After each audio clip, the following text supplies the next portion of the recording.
What's up, guys? This is Juan with Team PPG XFOE back with another deck profile video.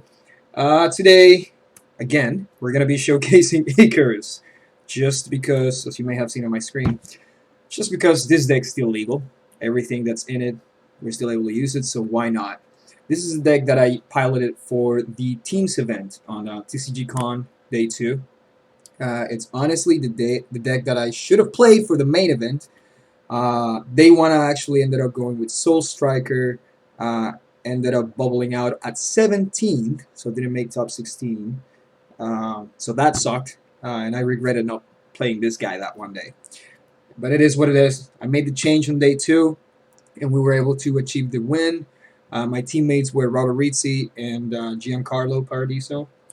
Uh, Robert was playing Soul Striker, and Giancarlo was playing King Piccolo. Um, the interesting story behind it is that, as some of you may know, Giancarlo was actually commentating for the event, and me and Robert had to play with a man down. So basically, we had to win all of our games in order to be able to qualify for the finals.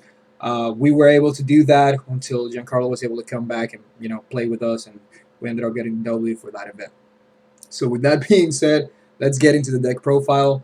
I mean, let's be honest here, guys. There's nothing in here that you haven't seen before. There's no spicy tech or anything like that. It's just gonna be a streamlined Icarus. Icarus being, obviously, let's be honest, the stronger deck of the meta right now. Is just winning all of the events. Granted, it didn't win this one. Gogeta Zeno actually took this one. But when you look at the most represented deck in the room was Icarus. There were Icarus and Soul Striker, but Icarus was mostly represented on top 16 and top 8. I believe the top 4, actually, it was 3 Icarus and one Gogeta Zeno. I think that was the last decks that lasted till the end. By the way, shout out to Dylan Warren, my boy, from winning that event. He did pretty good there. But Icarus, you already know what it does during your turn. If you have a skillless battle card in play, this card gains plus 5k power. That ability actually throws so many people off because it usually doesn't happen. Like, you usually don't have a skill list like that. So people forget about it, or whatever the case may be. And sometimes you swing and you tell them 15, and like, how are you 15? You haven't comboed anything. And then you have them read the leader, and they realize that he actually has that ability on the unawakened side. What matters, though, when this card attacks, draw 1 card, then add up to 1 card from your life to your hand. You already know what that does. You can awaken at 4 life. When you awaken, you draw 2 cards. On the awakened side, let's see if we can do that. Yep. On the awakened side, once per turn, you draw a card and play up to 1 yellow skillless battle card with energy cost of 1 from your drop area. So you recycle your little guys, and then activate battle once per turn. When this card is in battle, you can combo a monster card and you'll draw a card. It can happen in either turn, so that's where you get all of your pluses. Moving forward, we got this slug package. We got the little guy. You play it for 1, draw a card. Then you can pay 1 yellow energy and pretty much play the big boy or the bigger slug from your hand, which we can just move into that because this guy doesn't really do anything else aside from that. The big boy has unique and barrier bond 2. When this guy is in rest mode, your opponent cannot add cards from their deck to their hand using non-leader card skills. That's a pretty good effect, given everybody's using apes nowadays, because of hand destruction and stuff like that, and the way that decks are built, it's pretty much they're designed to draw and do certain things aside from leader swing and other stuff. So as long as you have this guy on field rested with another battle card, you can hinder. Some cases put a stop to it. It just depends what you're going against. Depends on what you have on field and so on and so forth. So the guy's pretty useful. I played the package at 3 and 3. I think that was enough. I didn't, there was some games where I saw it way too many times. There were some other games where I didn't see it enough, or whatever the case may be. But I think it felt pretty good when I was playing for the best of 1 event yesterday. I played 3 Freeze Army reinforcements. This is the pseudo sparking negate, I guess you could say. If your life is at 5 or less, you can take a life, negate the attack, and you play a token that has a 10k power, and for that turn, it's also a blocker. It just can get you out of tricky situations. Sometimes with Icarus, you spend your energy for something, leave 1 energy out for either a counterplay or something else. But then what happens is you end up doing that, and your opponent still tries to challenge or go for a lethal or whatever case may be, and this can take you out of those sticky situations. So it's pretty good. For the SER, Pan, I mean, this card is just amazing. Uh, Having a kind of like a baby hatch on any deck basically at this point is going to be pretty good. This card actually won me a game in the sense of I played one of the twins. Shout out to them. I actually got pretty lucky. I have to admit on that. What happened was he had played the 8-drop Gogeta, the big boy. I tapped it with the Goku counterplay. He was playing Hachiyak, by the way. The next turn, he played a second one, and he went ahead and attacked. He attacked with the leader. I can't remember exactly how it went, but he attacked with it. He played the second one. He attacked. I ended up playing Pan on. Yeah, I think he attacked with the leader. I ended up playing Pan. Somewhere along the lines, or I allowed that attack to. I can't remember exactly how it went, but the point is, he had those two guys, and I had one battle card in field, which was a skill list. Then he ended up on one of the attacks. He ended up playing Kai, the SER. So he had 3 battle cards. I had 1 battle card. I ended up playing the pan. Oh, I played the pan offensively. I didn't do it. I didn't do the counter. That's what it was, or the counter attack. And it stole one of his 8-drops. So that way I was able to just swing with his 8-drop, and he had to discard to warp 2 from hand and then warp the 2 battle cards, being another 8-drop and the secret rare. So that came pretty clutch. I was pretty lucky there, I have to admit, that happened there. It was a really amazing game. Obviously, the Hill Twins, great players. As you've seen, they did pretty well in the tournament. I was pretty lucky that I happened to have that in hand, and I was able to pull it off that way. Poutine, I only play one. I wanted, honestly, a second one. I just didn't do it because at the time I was building the deck quickly, and I couldn't find another one, so I just went with one. This card, everybody knows what he does. It's pretty amazing. If your opponent activates a counter skill or plays something by a skill, it's just going to come rested. You have to trigger it the first time, obviously. It kind of can be played around, but it's pretty annoying too. Like sometimes it's just really annoying when that's on the field. For the super combo, we played Krilling up 4 just because we wanted to filter and see. Sometimes you want to find certain cards that you're missing. It's not just for the super combo power, the 10K. It's more of like finding other things, especially because you have so many cards in your hand. So most of the time you're gonna see all of your cards, but then you may be missing one piece specifically, and this just allows you to get there. Turles at 4. This guy you can play for 2 as long as you have 3 energy. When he comes into play, you can either pop something that's rested, not ignoring barrier, and draw a card, or pop 2 battle cards that are rested. If you do that, you do not draw. Then he's a 20k double striker. It's a pretty good card. Again, another of the tools that yellow has, just dominate. It's board removal, which is or used to be one of the biggest weaknesses for yellow. So having the addition of this card makes it pretty good. We played 3 Scion, the Scion Unison. This card, I love it, man. If you want me to be completely honest, I love this card in this deck just because it allows me to, if I go second, it allows me to swing with my lead. Normally, your opponent will take that swing, so it'll be at 7 life. You play this guy, swing with that, pop it, bring the 2 1-drops. Now it does so many things because now your deck is thinner because you got 2 cards out of your deck.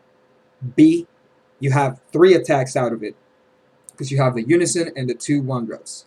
C, you already have the skill list out because sometimes there are some games where, like, if you don't have this Unison, if you don't play it, sometimes you just don't find the skill list when you need them. Let's say they awaken you pretty fast, you're forced to do it or whatever, and you don't have the skill list, you lose some draw power.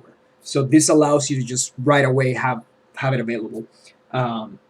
Also, with Icarus, if I put you at like low life, because one of the 2 things are going to happen. Either you're going to take all of that life, which I'm fine with, because you're going to have a higher hand, yes, but Icarus draws so much that I'm going to match you and pass you, if that makes sense. Or you're going to spend a lot of cards from hand, and then your hand size is going to be smaller because you try to defend from all of those attacks, which I'm fine with it too. If you do go down to 4, it just makes it easier for Icarus to just one big push, double strike, things like that, and you're just closer to death at that point. So I feel like this Unison is just amazing. I normally mulligan to see this on turn 1. I honestly don't really keep anything else, depending on the matchup, obviously.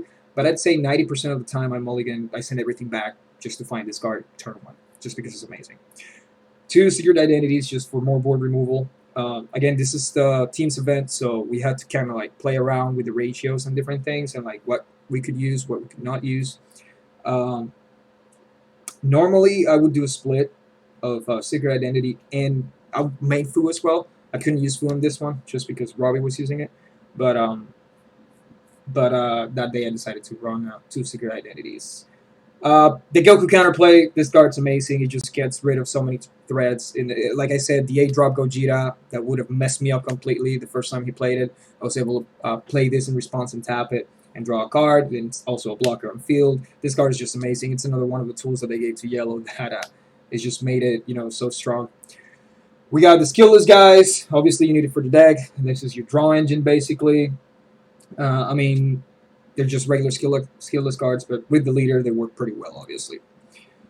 Bergamo, this card's just amazing. If you do see it normally, if I open, I keep it in my hand just because I want to have it for those sticky situations, especially against like, some deck that may have like some type of floodgate. They might do something. I might tap something, so that way towards the end of their turn, I can tap their energy. Now they're not going to be able to topo me or Oceanus or Boo or whatever case may be, anything like that. Against Yellow, even the same Frieza or whatever, you just manipulate their energy or whatever card. Honestly, but most of the time, realistically, it's energy. But it's just a really good card. Final Flash played at 3 just because this card's amazing. Can hit things with barrier. That just makes it so good. You can get out of so many threats. They can go for lethal, but they always have to think. If as long as you have an energy up, they always have to think twice if they want to do double strike. Depending, obviously, if it's with a battle card. If it's like leader or unison, it's a different story. But if it's a battle card, they have to think twice before committing to something, because you can always have one of these in hand, blank the double strike, and now they empty their hand. And now it's it's your game at that point, right? But this card's just really good. POSS, Power of a Super Saiyan. This card, the card that as we all know, it's probably going to get hit one way or the other, whether it is banned, whether it's limited to 1, or whether it is, maybe we'll see the first time that Dragon Ball Super card game will do a semi-limited like Yu-Gi-Oh! Who knows? Nobody knows what's going to happen. We all pretty much are in agreement that this card, one way or the other, will get hit, though. Because this card is pretty busted. As long as you have a yellow energy up, you can activate battle, tap something, including unison, not leader, unison or battle cards. And you draw a card. It replaces itself. It's also a negate in itself. You just pay 1 and negate the attack. This card is just amazing. It needs no explanation. It's just really good. I played 2 coolers. The counter cooler. This one was for, again, the floodgates decks and like weird stuff that you can come across. I put it at 2 just because I wanted to see it enough, just in case, that somebody was trying to stall me out. I think that was a pretty good number. It worked out pretty well. 2 Champas, again, basing the theory that I explained before with the Scion Unison. If you leave your opponent pretty low, now it's just a matter of time to where they're going to have to take life, to where you can just go Final Flash, Champa on leader swing or unison swing.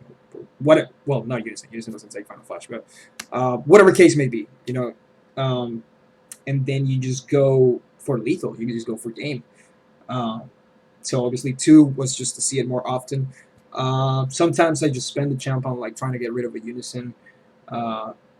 In the Cell Surge match per se, if I wanted to get rid of the Broly, because at that point I had like everything under control, which I happened to play Broly twice during the I'm sorry, not Broly, Cell Surge twice during the event, the team's event. I was able to get both games. I played it on round 4, round 4, and then I played on top 4 as well.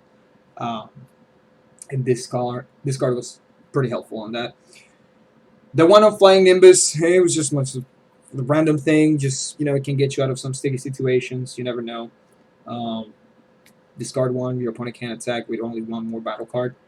It was just like a Hail Mary type of deal. Like, if you see it and the situation was right, you can just use it and bam, you're good for the turn. Riposte, obviously a floodgate for yellow, especially for this deck. pretty good if your opponent's going to attack with a non-unison card. They have to tap something.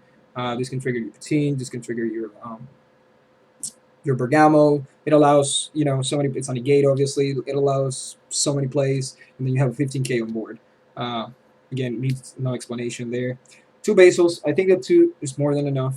I saw it a lot of times. It's a pretty good card, obviously. If your opponent has 5 or more cards rested, you activate his main, and he becomes a 19k dual attack when you're playing to draw a card, right?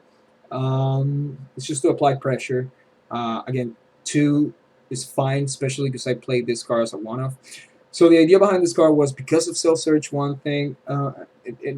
Again, this is another like Hail Mary thing, but in other matchups it also came up because you can play this guy as long as they're tapped out from the deck. You can just bring this guy out and draw another card.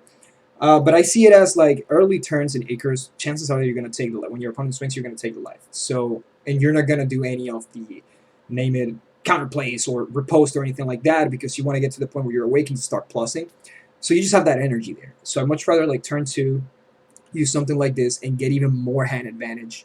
And then whatever comes, I'll take it and then eventually just awaken and have like a humongous hand that I can just do as I please at that point.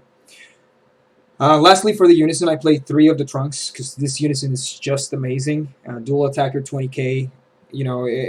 It has board removal built in with +0. You can choose a card and rest it, period, because a lot of people gets that confused. You can choose a card and rest it. Doesn't matter what the energy cost of the battle card is. Now, in order for you to pop it, it has to be a 4 or less because it'll negate the skills. But you can rest anything. You can rest an A drop. You can rest, as long as it doesn't have barrier, obviously. The -3, though, you draw 1 card and then choose all of your opponent's battle cards in rest mode and KO them. Again, that doesn't ignore barrier, but it can come pretty clutch. I actually used the ability just to draw the card in one of the games because I knew that I was going to go for lethal. The Unison was already in play. Somebody had played the Kai, so the Unison couldn't even attack at that point, so I just popped it to see an extra card, and then went for game and empty my hand, and I was able to get it that way. That's pretty much the deck. I mean, again, like I've stated, nothing really out of the ordinary. Nothing. It wasn't even like set up for best of ones where like all the text for Soul Striker or all the Boras for Cell Surge and like monkeys or anything like that. It was more of like, it's Icarus. Like there's not really much science behind it. It's just what the deck does. The deck draws a lot, and here we go. Let's just go in. I want to give a shout out to my teammates, Robert Rizzi and Giancarlo. Even though Giancarlo only played like the last 2 games or so, but hey, we got a W. That's all that matters at the end of the day. Shout out to PPG XFOE. Shout out for PPG in general for running, the event. It feels really nice to go back, out there and see some of you guys and play live. And hopefully, obviously, we have all of the events coming soon, and I hope to see all of you guys there, which will be pretty cool. And that's pretty much it, guys. I'll see you guys in the next one. Peace.